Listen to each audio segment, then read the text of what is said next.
Salutations, ladies and gentlemen.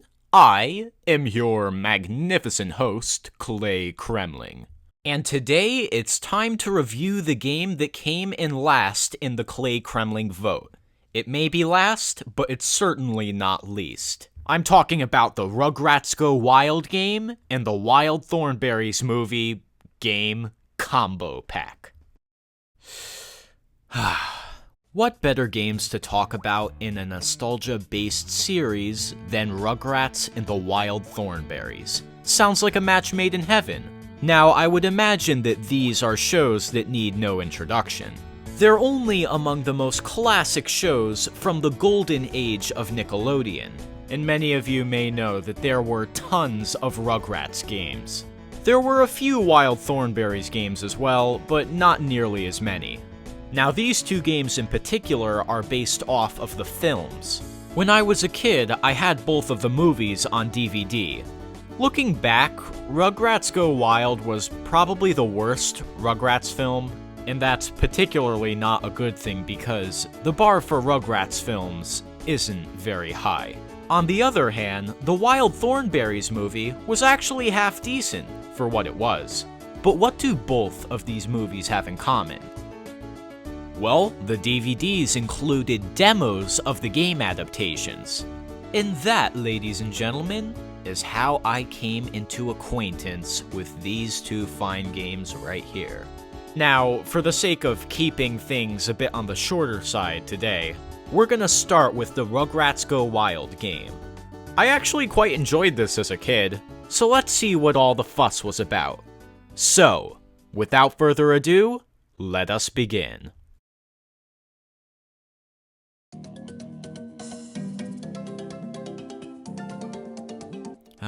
Hello, old friend. Enter your name here, and we can start the game. It's Susie Carmichael! No, she was like my favorite character on the show. Okay, now that we've put in our stupid name, we can start. Now, this game features 2D animated cutscenes, and they actually look okay. I mean, come on, this looks 10 times better than those uncanny 3D cutscenes from SpongeBob Operation Krabby Patty. Or, another game we're gonna talk about soon. So, appropriately, the game's story follows the movie quite closely. Except for some reason, Eliza Thornberry is on the lifeboat with them, which makes no sense, because they haven't met yet. And so, Tommy, Chucky, and Kimmy are marooned on the beach, serving us up an adventure on a silver platter. Well, if our parents are disappeared, then we got to find Nigel Strawberry. He can save us. Alright, now we get to play the game.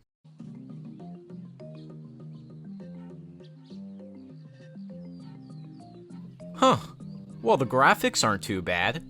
I like that they went with an art style that's more reminiscent of the TV series. Because remember that, at the time, there had already been a bunch of 3D Rugrats games.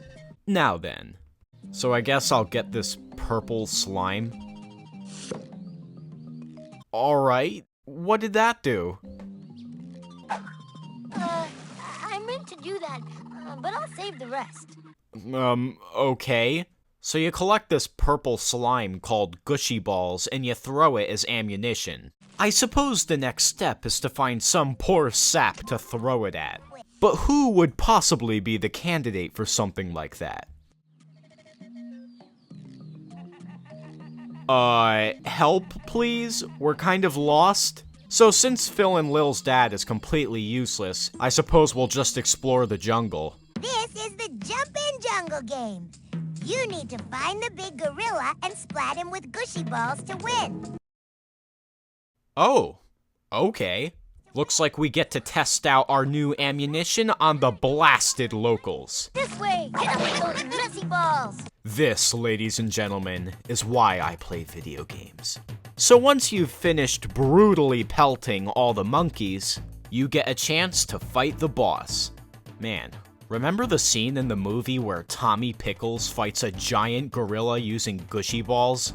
Well, I don't. Once the gorilla is defeated, he runs away and destroys the Thornberry's camping ground, along with that stupid fence we came by earlier. So that means we have to go into the forest and find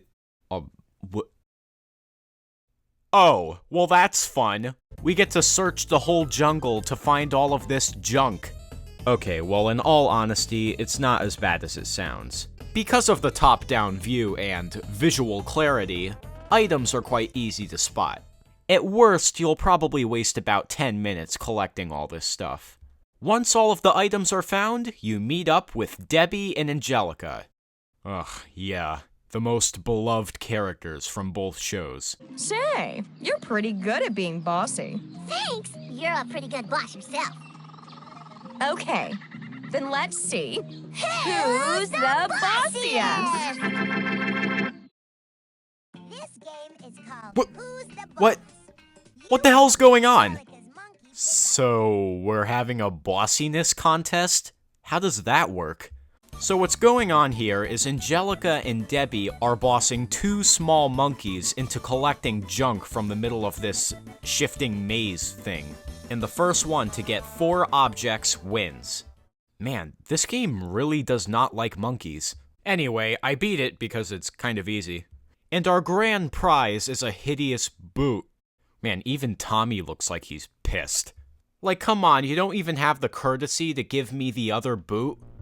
Who knows what's gonna come next? I mean, what the hell? Siri the leopard is in this game too? Get in the wagon! Ugh. And so commences a perilous chase, which lasts for kind of a while. And blasted all those stupid monkeys are throwing bananas at you the whole way through. Unless you find a magical pair of binoculars, which makes monkeys and logs disappear. Makes perfect sense. So if you make it through the perilous chase, Spike shows up. Yeah, and he finds another boot too. Also, Stu Pickles makes an appearance in a pretty chill conversation. Oh gosh, I'm so tired. I can't keep my eyes open. Yeah, you found the kids that were lost in the jungle. Not a big deal or anything. Stu says he can't find the parts he needs to build his homemade radio. Yes! More stuff for us to look for. Well, I guess we'll look in this swamp. We did get the boots after all. This is the swamp stomp. Get to the end by splatting the gators. Oh no. Really? Ugh. My own flesh and blood. Ugh, alright, let's get this over with. So, this is pretty much the same thing as the jumping jungle game. Except this time, you're fighting alligators, and instead of throwing fruits at you, they spit water and bubblegum at you? What is this? I wonder if I can spit bubblegum too.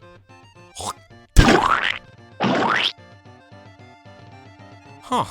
Literally the first time I ever done that. So once again, once you've beaten all the enemies, you fight a boss. Man. Remember the scene in the movie where Tommy throws gushy balls at a giant alligator? I don't. Once the alligator fucks off, you meet up with Eliza and Darwin at the beach. So they agree to help us find the items we need and to contact Nigel Thornberry, but this also means we're gonna have a change in characters. Okay, you little ones stay here where it's safe. I'll get the parts and help find him. That's right, ladies and gentlemen, we now control Eliza and Darwin. Now, getting the radio together isn't hard, so you can expect to be driving the Thornberry's convoy sooner than you think. Which brings us to one of our last few games down the line. Let's go feed some crazy animals. This is an okay minigame too. You can move left and right, other than that, just throw this weird sludge into the animals' mouths. It's really quite an intimate minigame. Plenty of rhinos, elephants, hippos, and god damn it, more monkeys! Now that the gang is all here, I suppose the last thing we do is go into this cave. What wonders await us? It's him! It's Nigel Strawberry! Daddy, we've looked all over for you. What's that big bump on your head? I fell and got an oopsie. Hello, school chums. Oh, look, my dolly. Hey! That's my Cynthia! Come back! Oh, that was actually kind of funny. So yeah, after he steals Cynthia like a mental patient, Eliza and Darwin will fight their way through the dangers of the cave in order to get them back. Now, what do you think this task is going to come in the form of? It wouldn't be another gushy ball battle, would it? Well, that's exactly what it is. Except this time there's a light mechanic, too. Ugh, I don't care. Did we really need to have another one of these minigames? Man, the developers must have been really proud of the one they did back on the first level. So yeah, same as usual. You beat all the enemies and you go to a boss. Man, remember the scene in the movie where Eliza Thornberry fights a giant spider using gushy balls? Alright, we're on the home stretch. We're almost done. Let's do this. Nigel bumps his head again, which puts him back to normal. And he shows us the way to the bathysphere, which I suppose is the only way out of the cave at this point. I wonder how you drive this thing. Now, allow me to explain the controls a bit. You control these 4 arrows over here. Oh no. This isn't going to be Simon again, is it? And you watch the screen here for the steering pattern you are supposed to follow. Once the pattern is played out upon the screen, you hit the controls just the same way. Oh, for God's sakes. You know, this isn't the first or even second time that Simon has showed up in the Klay-Kremling show. Last year, there was Putt-Putt Travels Through Time, which had the volcano game. And then there was Call of the Wild and last episode's Jurassic Park Danger Zone. If I ever see Simon again in my life, it'll be too soon. Well, at least in this adaptation, we have the charming voice of Nigel Strawberry to keep us entertained. Oh yes, you have to do it right after the example, or we may collide unpleasantly with some ghastly underwater hazard. Bit of a nuisance, but there it is. He's just awesome. Yay! It's Cynthia! Well, believe it or not, once you beat this, that's the end of the game. The babies are reunited with their parents, and they all lived happily ever after.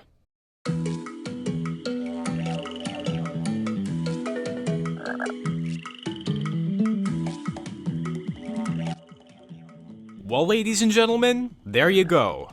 Just a short, sweet little adventure. And oh boy, is this a nostalgic one. I've never played any other Rugrats games in my childhood, but this one will always stick with me nonetheless.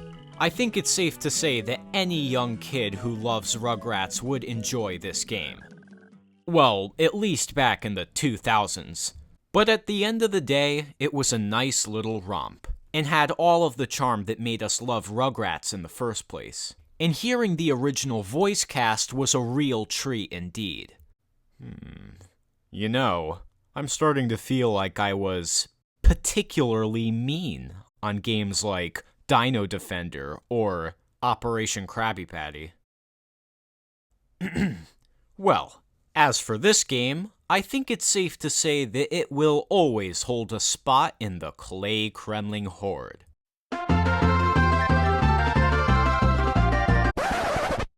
Whoa. Let's not be too hasty. We still have another game to go. I mean, I know that technically these are 2 different games, but who knows? Maybe in comparison, this was a total bust. So stay tuned for next time, cause we're gonna find out how the Wild Thornberry's movie game stacks up. This is Klay-Kremling, signing off.